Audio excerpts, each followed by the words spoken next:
स्वामी रामानंद तीर्थ मराठवाडा विद्यापीठ नांदेड इथला PhD course work चालू आहे आणि तो आपला स्वयं पोर्टलवर करायचा आहे, जो की समोर तुम्हाला दिसते ती वेबसाईट. आता एनरोलमेंट करण्यासाठी आपल्याला 26 जानेवारी 2026 ही तारीख सांगितली होती. किती होती? 26 जानेवारी. आता ती एनरोलमेंटची तारीख मेंटरसाठी पण होती आणि जे स्टुडंट जॉईन होणार आहेत त्यांच्यासाठी पण होती. परंतु आता एक चांगली गोष्ट अशी आहे की ती तारीख वाढलेली आहे. ती झालेली आहे 2 फेब्रुवारी 2026. तुम्ही जर सर्च केला तर तुम्हाला लगेच कळतं की तुम्ही एनरोल करू शकता त्याच्यामध्ये म्हणून. ओके, म्हणजे थोडक्यात काय की ज्यांनी आणखी पण एनरोलमेंट केलेलं नाही आहे किंवा केलेलं आहे परंतु त्यांच्या प्रोफाईलमध्ये काहीतरी एडिट करायचं आहे, ते कसं करायचं, किंवा ज्यांना जॉईन करायचं त्यांनी कसं करायचं, हे सगळं आपल्या मराठी भाषेमध्ये मी तुम्हाला सांगणार आहे. म्हणजे एकदम समजेल अशा भाषेमध्ये, ज्याच्यात कन्फ्युजन कमीत कमी राहील हा प्रयत्न असेल. तर मग करायचा हा प्रयत्न तर करूया. मग करण्या अगोदर तुम्ही म्हणसाल तुम्ही कोण आहात, तर मी ते सांगतो आहे. तर हॅलो, नमस्कार प्रिय मित्रांनो, संशोधक वगैरे आणि किंवा जे मोठे असतील त्यांना माझा प्रणिपात. आणि मी अमोल बरुडे आहे आणि मी सुद्धा तुमच्यासारखाच PhD कोर्सवर करत आहे. GRF स्टुडंट आहे, संशोधक म्हणून काम म्हणजे फुल टाईम आहे. त्याच्यामुळं ही जास्त डिटेल माहिती थोडीशी माझ्याकडे असल्यामुळे तर मला असं वाटलं की आपण थोडंसं याच्यामध्ये जाऊन इतरांना का मदत नाही करायची. कारण जेव्हा मी असं फोनवर वगैरे इतरांना सांगत असतो त्यांना खूप वेळ जातो आणि विशेषतः त्यांना हे कळत नाही की कुठं टिक करायचं आहे, काय करायचं आहे. बऱ्याच गोष्टी असतात त्याच्यामध्ये. म्हणजे सगळेच असं असते की जे कम्प्युटर हाताळतीलच असं नाही आहे. तरी म्हणजे सगळ्यासाठीच आपण हा व्हिडिओ करत आहोत असं आपण समजूया. ठीक आहे, करायची सुरुवात मग करूया. तर पहिल्या सुरू आपण तर तुम्हाला माहीत आहे की युनिव्हर्सिटीचा हा सर्क्युलर आलं होतं, जे तुम्ही पाहिलं असेल. परिपत्रक आपण म्हणतो त्याला, आहे ना. काही चुकत असेल तर माफी असावी बरं का. तर हे जे परिपत्रक आहे, सुधारित परिपत्रक होतं, ज्याच्यामध्ये त्यांनी आपल्याला परत एकदा कोर्स वर्कची माहिती दिली होती आणि त्यांनी असं म्हटलं होतं की हे जे काही तुमच्यासमोर आम्ही कोर्स देत आहोत त्याचा अभ्यास करा. तर तो काय होता? पार्ट 1 होता. परत एकदा पहा की जो आपण कोर्स वर्क करत आहोत तो पार्ट 1 आहे ना. आता हा जो कोर्सवरचा जो पार्ट 1 आपण करत आहोत त्याच्यामध्ये त्यांनी स्पष्ट सांगितलं होतं की तुम्ही तर एका ट्रॅडिशनल मेथडनं जाऊ शकता, म्हणजे तुम्ही ऑफलाईन जाऊ शकता, आणि दुसरं आहे की ऑनलाईन जा. ठीक आहे. आता ऑनलाईनचा फायदा काय की तुम्ही कुठंही बसून करू शकता, म्हणजे तुम्हाला विद्यापीठामध्ये जाऊन तिथं कोर्स वगैरे करायची गरज नाही आहे. तुम्ही प्राध्यापक असाल किंवा काही करत असाल त्याच्यामध्ये, तर ही सुविधा चांगली आहे. परंतु नुकसान हा आहे की हे इंग्लिशमध्ये असतं त्याच्यामध्ये. हा नुकसान आहे त्याच्यामध्ये, म्हणजे ज्यांना जर जमतच नसेल त्यांच्यासाठी. पर हे कव्हर करू शकतो. तर आता आपण फक्त ऑनलाईन मुद्द्यावर येऊया. तर ऑनलाईन मुद्द्यासाठी त्यांनी असं म्हटलं होतं की आपल्यासाठी 3 सब्जेक्ट आहेत. किती आहेत? 3 सब्जेक्ट आहेत. पहिला आहे रिसर्च मेथडॉलॉजी, त्यासाठी 3 क्रेडिट आहेत. अगोदर गुण असायचे, आता क्रेडिट पॉईंट सिस्टम निघाले, हे तुम्हाला माहिती आहे. ठीक आहे. पहिला सब्जेक्ट काय? Research methodology. दुसरा सब्जेक्ट काय याच्यामध्ये? कम्प्युटर ॲप्लिकेशन हा दुसरा सब्जेक्ट आहे. आणि तिसरा सब्जेक्ट कोणता आहे आपला याच्यामध्ये? की रिसर्च आणि publication ethics. Research, publication and ethics हा आपला 3 सब्जेक्ट आहे. मग आपला विद्यापीठ काय म्हणतं की हे 3 सब्जेक्ट अभ्यास करण्यासाठी तुम्ही काय करा, स्वयं पोर्टलवर जाऊन आम्ही दिलेले हे जे काही NTR असेल किंवा इग्नो असेल किंवा MPT असेल त्यांच्यापैकी कुठलाही कोर्स खरेदी करा. जसं की उदाहरणार्थ पहिला आपला सब्जेक्ट आहे, कोणता आहे हा? Research methodology. दिसते ना तुम्हाला? थांबा एक मिनिट, आपण काय करूया,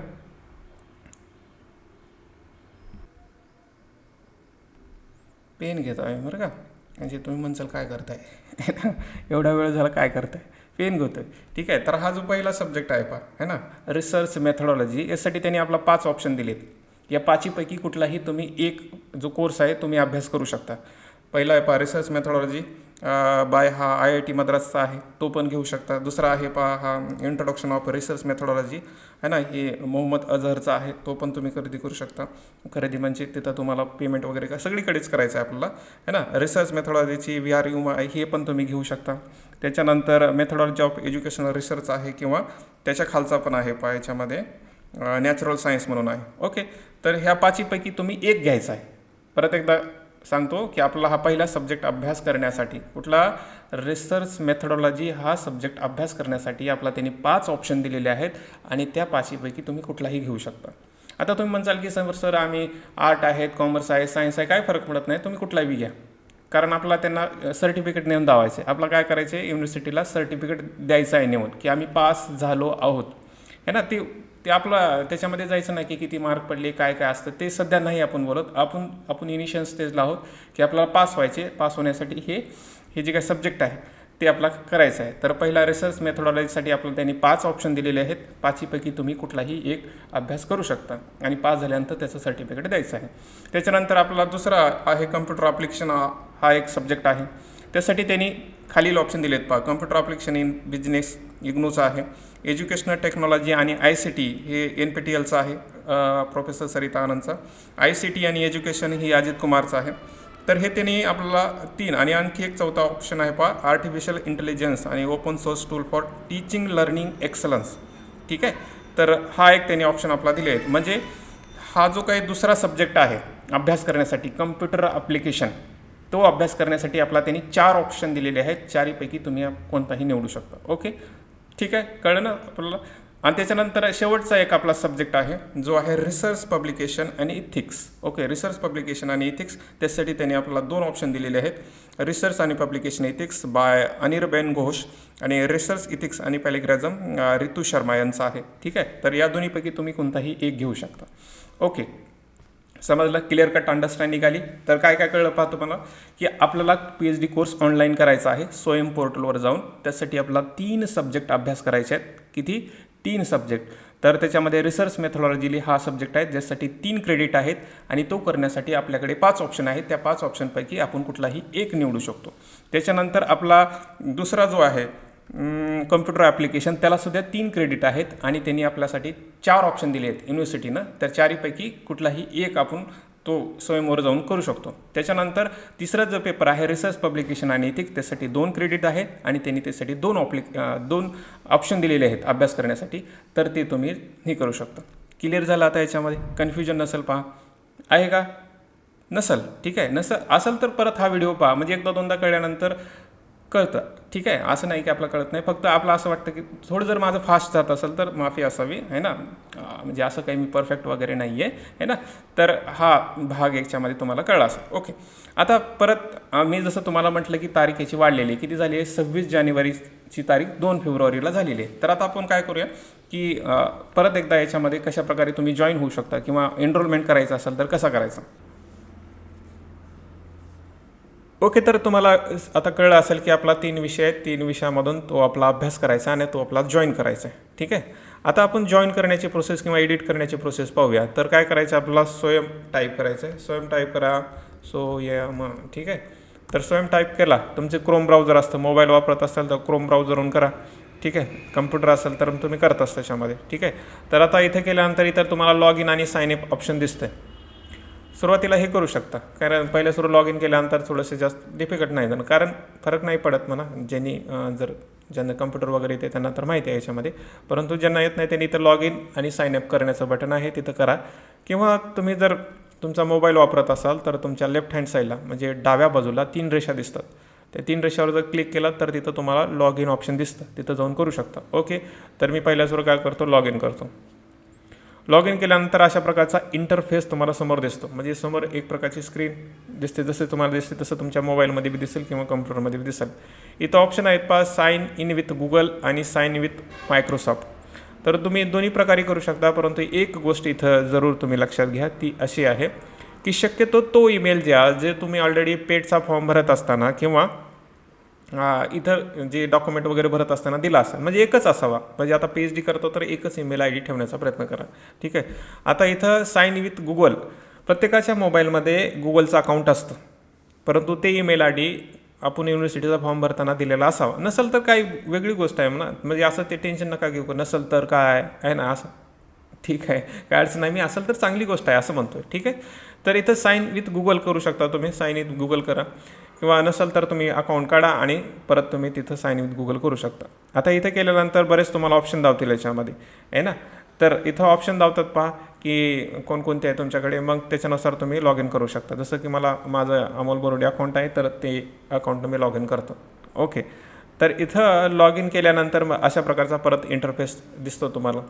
ठीक आहे, आता इथे गेल्यानंतर जे काही आपल्याला सब्जेक्ट होते ते तुम्ही सर्च करा डायरेक्टली, रिसर्च मेथोडॉलॉजी, आणि जे व्यक्तीचं आपलं नाव पाहिजे आहे ना, उदाहरणार्थ म्हणा, हे तुम्ही लक्षात ठेवा की हां रे मला काय करायचं आहे की सपोज करा की हे जे काही प्रोफेसर सरिता आनंद आहे यांचा कोर्स घ्यायचा आहे आणि त्यांचं नाव आहे मेथोडॉलॉजी ऑफ एज्युकेशन रिसर्च. आहे ना. हा ह्याच्यामध्येच येतो बरं का, याच टॉपिकमध्ये असणार आहे. रिसर्च आणि मेथडॉलॉजीमधलाच आपला एक ऑप्शन आहे जे युनिव्हर्सिटीने दिलेला आहे. त्याच्यातला सपोज मला प्रोफेसर सरिता आनंदचा निवडायचा आहे, ठीक आहे. तर परत हे आपल्या वेबसाईटवर त्याच्यामध्ये आणि सर्च करा रिसर्च मेथडॉलॉजी. त्यांच्या नाव जे काही त्यांची हेडलाईन आहे त्याच्यामध्ये करू शकता, किंवा तुम्ही डायरेक्ट सर्च करा रिसर्च मेथडॉलॉजी. साधी गोष्ट एवढं तर करू शकतो ना, करा सर्च, ठीक आहे. रिसर्च मेथडॉलॉजी सर्च केलं तर आता इथं पहा आहे ना, तुम्हाला जे पाहिजे ते नाव पाहिजे आहे ना, तारीख पण पाहिजे आहे ना. आता मला काय, मी म्हटलं होतं तुम्हाला की मला सरिता आनंदचं पाहिजे, तर इथं ते डायरेक्ट समोर मला तेच दिसते, मग हेच मी जॉईन करू शकतो. आता इथं पहा की एनरोलमेंट डेट वाढलेली आहे. अगोदर इथं 26 जानेवारी दिसायची, आता इथं 2 फेब्रुवारी झालेली आहे, म्हणजे आपल्यासाठी चांगली गोष्ट आहे. तर मला हे एनरोल करायचं आहे, पहिला कोर्स, ठीक आहे. तर मेथडॉलॉजी हे मी एनरोल करणार आहे. आता इथं पहा जॉईन हे बटन आहे, ठीक आहे. प्रत्येकाला हे बटन दिसतं, तुम्हाला जॉईन हे बटन दिसतं, ठीक आहे. तर इथं तुम्ही जॉईन करू शकता, जॉईन करा. जॉईन केल्यानंतर आता इथं ऑलरेडी मी जॉईन केल्यामुळं काय दिसतंय, मला सगळं पेज भरलेलं दिसतंय, ठीक आहे. म्हणजे मी ऑलरेडी जॉईन केलेलं आहे. आता तुम्ही जेव्हा जॉईन हा बटन दाबाल तर तुम्हाला काय येईल माहिती आहे काय, एक प्रोफाईल दिसेल आहे का, अशा प्रकारची प्रोफाईल दिसेल पहा, ठीक आहे. जेव्हा तुम्ही जॉईन बटन दाबतात तर अशा प्रकारची प्रोफाईल ओपन होते तुमची, ती ज्याच्यामध्ये तुम्हाला सगळी माहिती भरायची असते, ठीक आहे. परत एकदा तुम्हाला सांगतो की जे आपण जॉईन करत होतो याच्या अगोदर पहा, हे जॉईन बटन आलं दिसतंय ना. परत एकदा हा जॉईन बटन आलं, जेव्हा तुम्ही जॉईन हे शब्द करता तर काय होतं, तर अशा प्रकारचं पेज ओपन होतं, ठीक आहे. म्हणजे याच्यामध्ये तुम्हाला सगळी माहिती भरायची आहे, जसं की तुमचं नाव भरा, जे काय नाव आहे त्याच्यामध्ये तुमचा मोबाईल नंबर भरायचा आहे ना, जे काय नंबर आहे. आता इथं मी भरत नाही, परंतु तुम्ही भरा, ठीक आहे. तुम्ही म्हणसाल असं का भरताय, तेवढे लीक कशाला करायची, जास्त इन्फॉर्मेशन आपली म्हणून करते तसं, ठीक आहे. इथं तुमचा डेट ऑफ बर्थ भरा जे आहे ते दुसऱ्या ऑप्शनला, जेंडर भरा आहे ना, कंट्री टाका, तुमचा पिनकोड टाका आहे ना, तुम्हाला स्टेट टाका, त्याच्यानंतर हे जे डिस्ट्रिक्ट आहे ते टाका.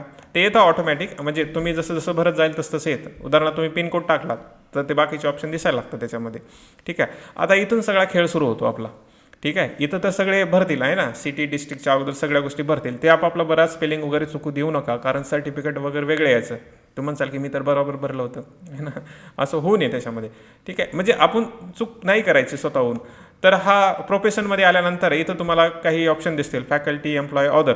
तुम्ही स्टुडंट आहात, PhD कोर्स करता म्हणजे तुम्ही स्टुडंट आहात, तर तिथं स्टुडंटच करा, ठीक आहे. फॅकल्टी कोण करायचे, की जे मेंटर म्हणून फॉर्म भरणार आहेत है ना, म्हणजे ज्यांना आता एक म्हणजे आपले जे मार्गदर्शक असतात ना, त्यांना मेंटर म्हणून फॉर्म भरायचं, त्यांनी फक्त इथं फॅकल्टी करायचं, बाकीच्यांना नाही करायचं, ठीक आहे. तर इथं स्टुडंट म्हणून तुम्ही करू शकता, ओके. त्याच्यानंतर पुढचं ऑप्शन येतं की तुमची डिग्री कधी झालेली आहे. हायेस्ट क्वालिफिकेशन हा शब्द आहे. हायेस्ट क्वालिफिकेशन काय आहे आपलं, डिग्री म्हणजे MA आहे आपलं आहे ना, मास्टर डिग्री आहे आपली, तर तिथं मास्टर डिग्री करा. आता इथं हायेस्ट क्वालिफिकेशनचं खालचं जे आहे ते इयर टाका. बऱ्याच जणांना असं वाटतं की इयर ऑफ ग्रॅज्युएशन विचारलं आहे म्हणजे आपली पदवी कधी झाली. पदवी या शब्दाचा तुम्ही अर्थ कसा घेताय. इथं लॉजिकली रॅशनली विचार करा ना. जर त्यांनी काय म्हटलं आहे, हायेस्ट क्वालिफिकेशन जर वरी म्हटलं असेल तर त्या हायेस्ट क्वालिफिकेशनचे डेटच असेल ना, का असं थोडंच असेल वरी तुम्ही मास्टरची डिग्री लिहिताय आणि खाली BAच्या ग्रॅज्युएशनचं वर्ष लिहिता. हे लॉजिकली विचार करा ना. म्हणजे आता सपोज की सांगताना जर कुणाची इकडे तिकडे चूक जरी झाली असेल किंवा त्यांना जरी वाटलं असेल तर इथं अशा प्रकारचं असावं लागतं, हे लॉजिकली असं मला वाटतं, ठीक आहे. जर तुमची चूक झाली असेल तर तुम्ही एडिट प्रोफाईलमध्ये जाऊन करू शकता. जर नसेल तर काही फरक बी पडत नाही, असं कुठे येणार नाही की आपला एवढं एवढं असं असं झालेलं आहे. म्हणजे टेन्शन नका घेऊ, इथं जरी काही चूक झाली असेल तरी आहे ना, टेन्स नाही व्हायचं. त्याच्यानंतर इथं त्यांनी आपला विचारतात खालच्या याचे अपार ID आहे का आपला. ABC ID आणि अपार ID एकच असतं, ठीक आहे. म्हणजे बऱ्याच वेळा हे बी कन्फ्यूज होऊ नये की आपल्याकडे अपार ID आहे का नाही. तर जे स्टुडंट आहेत त्यांनी 100% अपार ID काढायचाच. उद्या चालून कोणाच्या पाया पडायची गरज पडू नये आहे ना. माझा अपार ID राहिला, हे राहिला, ते राहिला, ते करायचं नाही. दुसऱ्याला नाव ठेवण्यासाठी जागा द्यायचीच नाही है ना. थोडा वेळ घ्या, कुठं तर जावा, त्या म्हणजे जे सेंटर वगैरे असतात, कम्प्युटर असतात, तिथं जाऊन अपार ID काढा. जर नसेल तर, जर तुम्हाला माहीत असेल तर पहा की जस्ट सर्च करा क्रिएट अपार ID, ठीक आहे. क्रिएट अपार ID, ठीक आहे. असं जर केला तर तुम्हाला सगळे इथं माहिती म्हणजे हे सगळं फॉर्म भरता येतं तुम्हाला. अपार ID डिजिलॉकरनुसार तुम्ही करू शकता. आता आपला हा विषय नाही ना, आपण परत येऊ त्याच्यामध्ये. तुम्ही करू शकता असं डायरेक्ट ऑनलाईन, ओके. तर आता आपण कुठं होतो, हां अपार ID पस्तर होतं. तर आपला स्टुडंटनं काय करायचं की माझ्याकडे अपार ID आहे, आय हॅव अपार ID ABC ID, ओके. असं क्लिक करा. त्याच्यानंतर इथं जो तुमचा 12 अंकी नंबर असतो, 12 अंकी नंबर असतो अपार IDचा, तो भरायचा असतो. अपर आय डी कशासाठी लागतो, तर आपलं क्रेडिट जे असतं, जे आपल्याला 3-3-2 म्हणजे 8 जे क्रेडिट पॉईंट भेटणार आहेत या कोर्सवर्कचे, ते ट्रान्सफर करण्यासाठी हा नंबर लागतो आपल्याला. ठीक आहे, तो गरजेचा आहे आणि तो काढाच. ठीक आहे, काढाच हा शब्द वापरला आहे मी. ओके, त्याच्यानंतर पहा की इथं एज्युकेशन डिटेलमध्ये विचारतं त्यांनी स्वयं लोकल चॅप्टर, सगळ्यात महत्त्वाचा हे आहे. ठीक आहे, हे पण खूप महत्त्वाचं आहे, सगळ्यात महत्त्वाचा हा बी शब्द वापरला आहे मी ऑलरेडी. ठीक, तर इथं स्वयं लोकल चॅप्टर आहे. ठीक आहे, तर इथं येसच करायचं आहे, मग ते स्टुडंट असो किंवा फॅकल्टी असो, येसच करायचं. ठीक आहे, ठीक आहे, इथं येस करा. त्याच्यानंतर लोकल चॅप्टर स्टेट कोणला आहे, ऑलरेडी आपलं महाराष्ट्र आहे, महाराष्ट्रात राहू द्या, म्हणजे तुम्हाला ते टिक महाराष्ट्रच करायचं आहे. त्याच्यानंतर इथं कॉलेज नेम येतं पहा. ठीक आहे, थोडा वेळ घेतं येतं पहा, इथं सगळ्यांनी लक्षात घ्या, हे थोडा वेळ घेतं इथं जेव्हा आपण असं करतो तेव्हा. ठीक आहे, आता इथं कॉलेज नेम तुमचं कॉलेजचं नाव टाकू नका. फॅकल्टी जरी असतील किंवा स्टुडंट जरी असतील तरी कॉलेजचं नाव टाकायचं नाही असं त्यांनी 100दा सांगितलं. ठीक आहे, तर इथं तुम्ही नाव सर्च करण्यापेक्षा सर्च करा 1871. काय करता, 1871 करा. 1871 जेव्हा करता, हे आपला स्वामी नामानंद तीर्थ मराठवाडा नांदेड असं तुम्हाला दिसतं, म्हणजे हे आपलं सेंटर कोड आहे जिथं आपलं PhD कोर्स होणार आहे. ठीक आहे, म्हणजे जे होत आहे असं त्यांना सांगायचं आहे. ओके, तर हे जर लक्षात ठेवा, कॉलेज नेमसुद्धा काय असलं पाहिजे, स्वामी रामानंद तीर्थ मराठवाडा युनिव्हर्सिटी नांदेड. ठीक आहे, हे असलं पाहिजे आणि युनिव्हर्सिटीचं नेम ऑलरेडी येतं. इथं कुणीही चूक करायची नाही. मी परत एकदा सांगतो, स्टुडंट असो अथवा फॅकल्टी असो, त्यांनी दोन्ही ठिकाणी स्वामी रामानंद तीर्थ मराठवाडा युनिव्हर्सिटी नांदेड हेच टाकायचं आहे. ओके, त्याच्यानंतर आता इथं कॉलेज आणि स्कूल रोल नंबर असा विचारला जातो, हा कन्फ्युजन आहे. पहा, प्रत्येकाला एक ॲक्सेप्टन्स लेटर भेटलं आहे जेव्हा आपले PhDचं रिझल्ट वगैरे लागला होता तेव्हा, आहे ना, किंवा हे आपलं जे ॲडमिशन करायचं होतं तेव्हा ॲक्सेप्टन्स लेटर भेटलं होतं. तिथं आपला एक सेंटरचा कोड भेटतो. आता इथं युनिव्हर्सिटी काय म्हणते की तुम्ही कुठलाही रँडम नंबर भरू शकता, म्हणते ना, तुम्ही ऐकला पण असाल, रँडम नंबर भरू शकता, पेटमधला भरा, इथला तिकडा भरा असं म्हणतात. सगळ्यात चांगली गोष्ट आहे की जो आपल्या ॲक्सेप्टन्स लेटरवर आहे ना, ॲक्सेप्टन्स लेटरवर जो नंबर येतो, रिसर्च कोड पहा अशा प्रकारे येतो. हा माझा रिसर्च कोड आहे, हा बहिर्जी स्मारक महाविद्यालय वसमत आहे ना, RCHG, हे RC-HG-209. 209 हा केंद्राचा हा क्रमांक असतो. तर मी हे तो टाकला आहे, सगळ्यात चांगलं आहे ना, कुठलाही रँडम नंबर टाकण्यापेक्षा, कारण तर आपल्याकडे ID नाही, रोल नंबर पण नाही ना, रँडम टाकण्यापेक्षा हे टाका. त्यांनी हे अगोदर पण सांगितलं होतं की हा नंबर टाका म्हणून. ठीक आहे, तर तुम्ही हा नंबर टाकू शकता. सगळ्यात म्हणजे उगं कन्फ्युजन करत बसण्यापेक्षा हे टाका तुम्ही. ठीक आहे, आता इथं माझा आहे RCHG-209, हा बहिर्जी स्मारक महाविद्यालयाचा आहे. तुमचा जो आहे तो टाका. आता इथं RCच्या नंतर पुढं कुठं काहीतरी तो नंबर असू शकतो, तो टाका, किंवा तुम्हाला जे टाकू वाटेल ते टाका, आहे ना. असं जर वाटत असेल की खूपच कन्फ्युजन आहे, टेन्शन नका घेऊ फक्त, आहे ना. टेन्शन जिथं घ्यायचं तिथं तुम्हाला सांगितलं, कुठं घ्यायचं होतं टेन्शन, फक्त इथं ठिकाणी कॉलेज नेम आणि युनिव्हर्सिटी नेम. ठीक आहे, इथं टेन्शन घेण्यासारखी गोष्ट होती. आणि त्याच्यानंतर हे अपार IDच्या ठिकाणी. बरं, कळलं ना. आता इथं डिग्रीच्या ठिकाणी तुमचं जर इथं काही दिसत असेल सायन्स वगैरे, तर ते तुम्ही टाका. जर दिसत नसेल, जसं उदाहरणार्थ पहा, इथं मराठी वगैरे दिसत नाही, तर मी काय करणार, सपोज की मी इथं आर्ट आणि ह्युमॅनिटी केली, तर पुढं काय होतं की मला मराठी सब्जेक्टच दिसत नाही याच्यामध्ये. ठीक आहे, किंवा मग मला मॉडर्न लँग्वेज वगैरे सिलेक्ट करावी लागते. हे करण्यापेक्षा मी काय करेन की मी फक्त काय करेन, PhD करेन. ठीक आहे, किंवा त्याच्यानंतर PhD केल्यानंतर आर्ट आणि ह्युमॅनिटी करेन आणि फर्स्ट इयर करेन. याच्यामध्ये माझं मराठी नाव तिथं दिसत नाही म्हणून. सपोज की तुमचं नाव दिसते, उदाहरणार्थ कुणी कॉमर्स आणि मॅनेजमेंटचं आहे, तर कॉमर्स आणि मॅनेजमेंट करा. त्याच्यानंतर पुन्हा काय करू शकता तुम्ही, कॉमर्समध्ये जा आणि फर्स्ट इयर करा. ठीक आहे, असं बी करू शकता तुम्ही. किंवा सपोज की कुणी सायन्सचं आहे, सायन्स करा. त्याच्यामध्ये सायन्समध्ये जर तुमचं ऑप्शन दिसत असेल, म्हणजे जे ऑप्शन दिसत असेल, जर दिसत असेल तर करा त्या प्रकारचं, आहे ना. जर दिसत नसेल तर डायरेक्ट PhD करा. सपोज की सायन्समध्ये तुमची जी फील्ड आहे ती दिसत नसेल, परत एकदा लक्षात घ्या, सपोज सायन्समध्ये एखादी फील्ड आहे जी इथं खाली ऑप्शन डिपार्टमेंटमध्ये दिसत नसेल, तर तुम्ही काहीच करू नका, डायरेक्ट काय करा, PhD करा आणि डायरेक्ट इथं करून जे काही तुमचे सायन्स वगैरे आहे ते तुम्ही करू शकता. जर असेल तर, इथं जर असेल तर, म्हणजे तुमच्या ऑप्शननुसार पहा याच्यामध्ये काय काय आहे, काय काय नाही आहे. ठीक आहे, नसेल तर मग जे ऑप्शन दिसेल ते करा. ठीक आहे, मला मराठी दिसत नव्हतं, आहे ना, मला मराठी हा शब्द तिथं दिसत नव्हता, तर मी काय केलं, त्याच्यामध्ये PhD केलं, art and humanity first year करा. कुणी असं बी करेल की सपोज की कुणी म्हणाल की हा सपोज की आर्ट अँड ह्युमॅनिटी आहे आणि मग मी काय करतो, मॉडर्न इंडियन लँग्वेज करू शकतो, असं बी करू शकता, काय हरकत नाही, एकच होतं ते, आहे ना. ऑप्शन आहे, ऑप्शननुसार आपण करू शकतो. ठीक आहे, हे तुम्ही करू शकता. आणि त्याच्यानंतर मग काय करा, दोन्हीला टिक करा. सोपं. आता परत एकदा सांगतो की इथं कन्फ्युजन होऊ शकतं, फक्त तुम्ही ऑप्शन बघा इथं की तुमचे ऑप्शन कोणते आहेत. मी मराठीसाठी सांगितलं तुम्हाला, मराठीसाठी 2 ऑप्शन आहेत, तुम्ही असं बी करू शकता. ओके, तर आता इथं परत एकदा मी जे केलं तर ऑलरेडी ते करून दाखवतो है ना. मी काय केलं, PhD केलं, त्याला डिपार्टमेंटच्या जागी आर्ट अँड ह्युमॅनिटी केलं आणि पुन्हा फर्स्ट इयर केलं. ठीक आहे, असं केलं, दोन्हीला टिक टिक केलं, टिक टिक टिक टिक आहे ना, टिक टिक केलं आणि प्रोफाईल अशा प्रकारे केली. असं मी ह्याच्यावर क्लिक केलं म्हणजे तुमचं सबमिट ऑप्शन येतं, तर केल्यानंतर डायरेक्ट हे ओपन होतं अशा प्रकारचं. हा इंटरफेस ओपन होतो किंवा तुमच्यावर दुसरा ओपन होत असेल, काही अडचण नाही त्याच्यामध्ये. ठीक आहे, तर हे तुम्हाला समजलं असेल की काय काय तुम्हाला कुठं कुठं काय काय भरायचं आहे. आता सपोज की तुमची आणखी काहीतरी चूक झाली, मान्य करूया चूक झाली असेल, तर प्रोफाईल एडिट कशी करायची. जिथं जिथं तुम्हाला ईमेल दिसतं हां, त्या ईमेलवर फक्त टच करायचं. कुठं का दिसणार, ईमेलवर टच करा, तिथं काही ना काही ऑप्शन येतात आहे ना. इथं माय प्रोफाईल, माय कोर्सेस, माय सर्टिफिकेशन येते. तर मी माय प्रोफाईलवर परत जाईन आणि माझा डाटा त्याच्यामध्ये भरेन. माय प्रोफाईलवर जा. ठीक आहे, तुम्हाला जर एडिट करायचं असेल तर.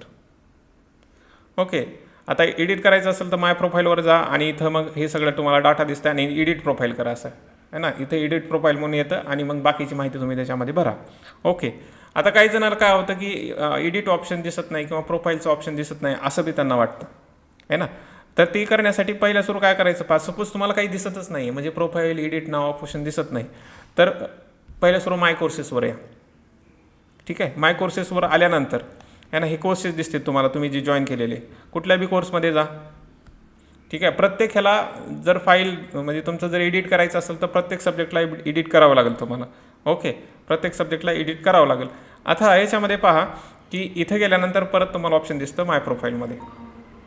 ठीक आहे, माय प्रोफाईलवरून म्हणजे थोडक्यात काय, जर मला माय प्रोफाईलवर जायचं असेल तर अगोदर कोर्सवर यावं लागतं, जो तुम्ही कोर्स घेतला आहे त्याच्यावर यावं लागतं, तेव्हाच तुम्हाला माय प्रोफाईल हा सब्जेक्ट म्हणजे हे ऑप्शन दिसतं आणि तिथं गेल्यानंतर तुम्ही मग ते एडिट करू शकता, कारण तिथं ऑप्शन येतं एडिट प्रोफाईल म्हणून. ओके, आता आणखी एक गोष्ट इथं की सपोज मी जस्ट जॉईन केलं आहे, जॉईन केलं म्हणजे सगळं झालं का आहे ना. जॉईन केलं म्हणजे सगळं झालं का, नाही ना. आता सपोज की मी 3 सब्जेक्ट जॉईन केले, तर याची मला फीस वगैरे भरायची असते, तर ते ज्याची ज्याची अवेलेबल आहे त्याची फीस तुम्हाला समोर दिसते. सपोज की इथं आता ही 2 जे कोर्सेस मी घेतलेत, एज्युकेशन टेक्नॉलॉजी आणि ICT, याचं त्यांनीच म्हणतात की सर्टिफिकेशन एक्झामसाठी फॉर्म भरा.